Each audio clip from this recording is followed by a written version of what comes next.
This is Mac Payne here with episode 1700 of the Vietnam Veteran News Podcast. News about the Vietnam War and the brave veterans who served there, as told to you by yours truly, a Vietnam veteran, and in this episode by Dr. Bob Rodrigues of Duquesne University up in Pittsburg, Pennsylvania, right there on the banks of the beautiful Monongahela River.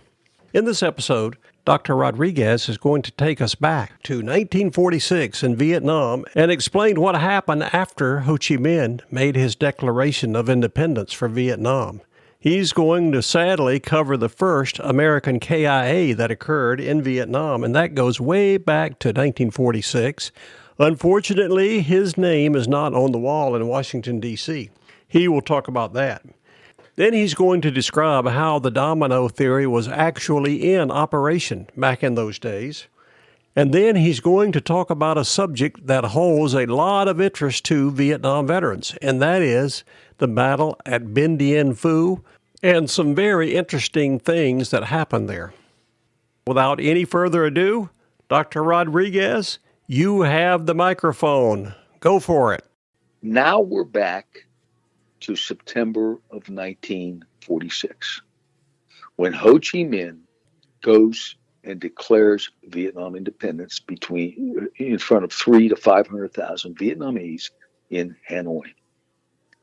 At the same time, just about the same time, British forces are going to land in Saigon, which is to the south, and French authority returns in the area of South Vietnam. At that time, I'm going to, a little anecdotal. This was September 26th. By now, the presence of the British, the French were there. The Japanese were now being put in jail, essentially because they had occupied Vietnam. And the United States presence there was basically in the form of what we call OSS officers, or an OSS mission. OSS stands for the Office of Strategic Strategies, and it was the forerunner of the CIA, the Central Intelligence Agency. There was an American on that mission. His name was Peter Dewey, Lieutenant Colonel Peter Dewey. Peter Dewey was flamboyant, and he actually probably antagonized the British a little bit, because they didn't understand why the United States was there. There was a little dispute about flying your flag on a Jeep, and Colonel Dewey was ordered out of Saigon. So in leaving, he leaves with a Colonel Brousseau, that was his driver, and they were coming to an area where there was actually a golf course in Saigon, and there was a blockade there of some trees, so they had to form an S around it. Well, they looked off to the right. In a ditch were 3 Viet Minh. Now, the word is Viet Minh. I'll spell it Vietminh. That's one word. And they were the Vietnamese Revolutionary Forces, because, keep in mind, Ho Chi Minh had now declared independence of Vietnam. Okay, and of course, this is going to be under dispute because the French are going to say, no, we want you back. As Dewey was leaving and he saw these 3 in the ditch, he stood up in the Jeep and he shook his fist and he said something in French. Shots rang out and Dewey was killed instantly. The Jeep rolled over, Colonel Brousseau was saved, but Peter Dewey actually became the first American to die in Vietnam. Now, what he said, we don't know, but it was probably encouragement. But for whatever reason, the Viet Minh did not understand. There was a misunderstanding there, and Colonel Dewey became the first casualty. He is not on the wall because of stipulations that were made about when people could be put on the wall. That's another issue we'll talk about a little later. But it was kind of an interesting anecdote with Peter Dewey. So in December of 1946, the French begin their pursuit to take back over Vietnam. By the way, when the French came into Saigon, they thought it was a little bit more to their benefit if they could release the Japanese, arm them, so that they could act as a police force against the Vietnamese. See, so already there was a tension there. And the Vietnamese were this outraged by this. This was another example that goes way back in their history. Foreign subjugation, particularly after Ho Chi Minh had gloriously, on September 2nd, 1946, declared their independence. Now we know in 1950, war breaks out in Korea. Truman commits troops to Korea in June. In May, previous month, the United States pledged $15 million to aid the French in Vietnam. And we also know that the Chinese and the Soviets were beginning to supply the Viet Minh with weapons. So in the midst of all this, in the midst of this, to fight to gain nationalism in Vietnam, we have the Cold War because we have the Soviets and the Chinese helping the Viet Minh. We have the United States helping the French. We have American troops in Korea against the Koreans and the Chinese. So all over, it's almost like the domino theory was playing out. That what they were trying to do, what the communists were trying to do, was to subvert Asia, just like they had subverted Eastern Europe. So when we look at the domino theory and we throw stones at it, it is in retrospect. Because in 1950, it was a reality. Now we know it's going to break apart. But again, it was a difficult piece of history to read. And that is that Ho Chi Minh, and we'll focus on him because we're doing a Vietnam War, was a nationalist first. He was first a nationalist and second a communist. His first goal was to get independence for Vietnam. The fact that he used communism was, it was there. It was what he used. And again, he was first a nationalist.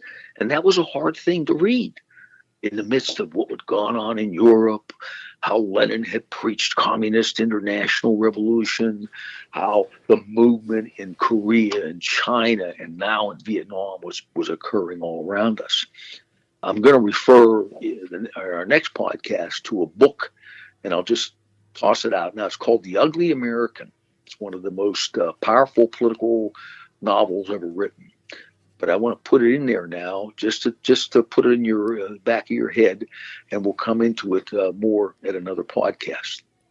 So, the French war in Vietnam wages, and by late 1953, it had come to a head. The French were exhausted. The French had been extended now, World War II here, and the Viet Minh were showing no signs of stopping. But there was an area in northwest Vietnam. It was a valley in which the Viet Minh had crossed years ago to go into Laos. And the French decision makers, strategists, decided that would be a good place to put a base.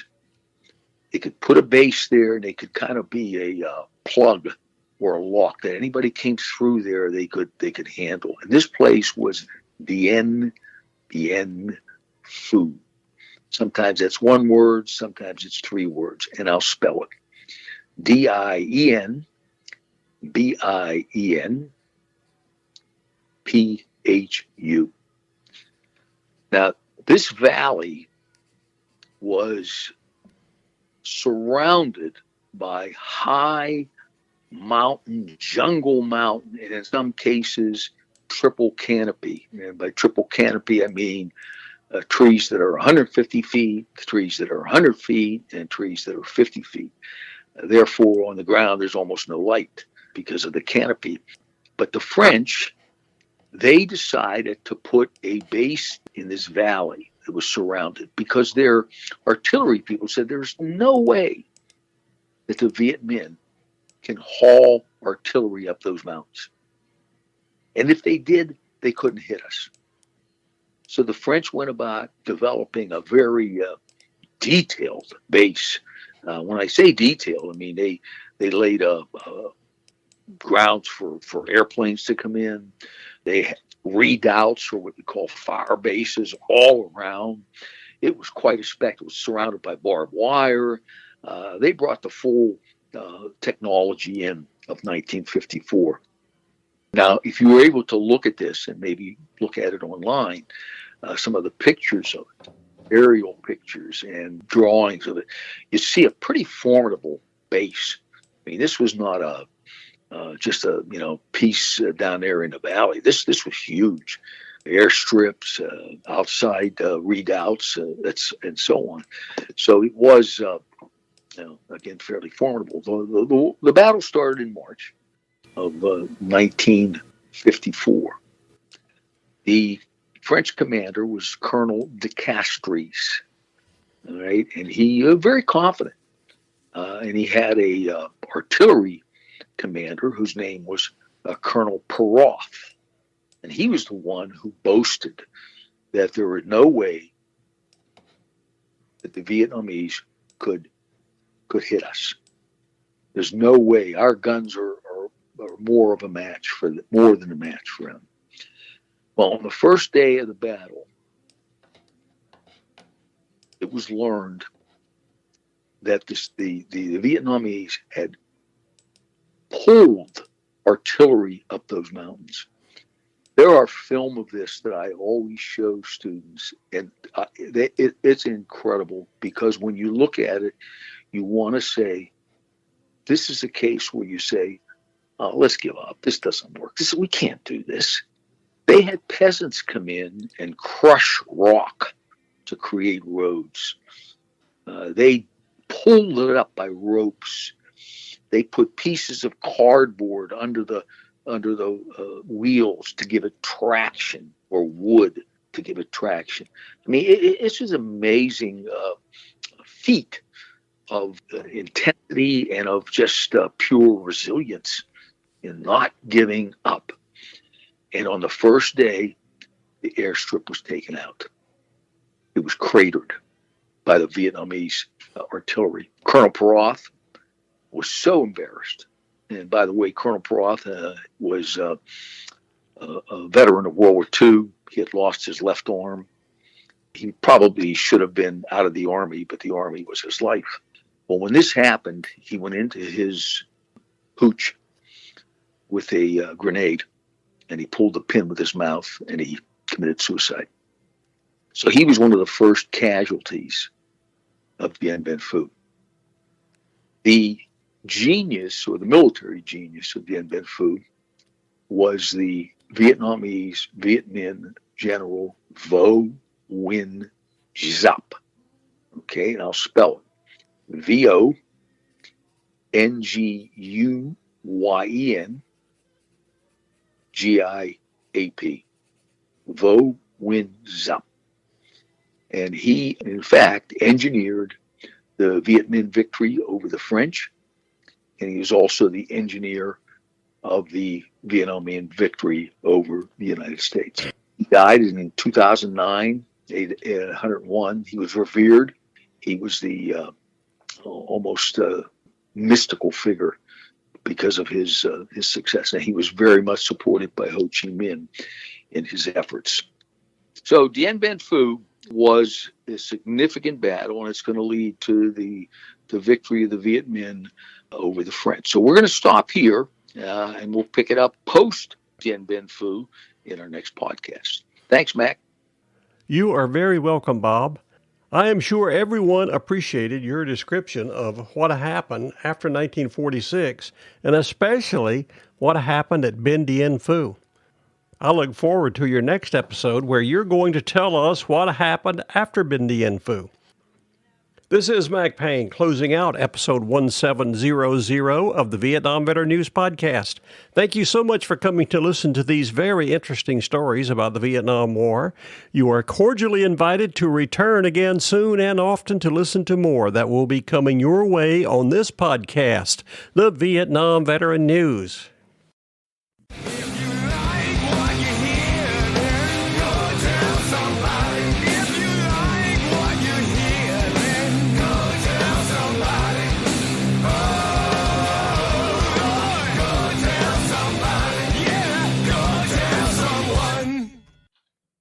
How about that? Ain't that a mess?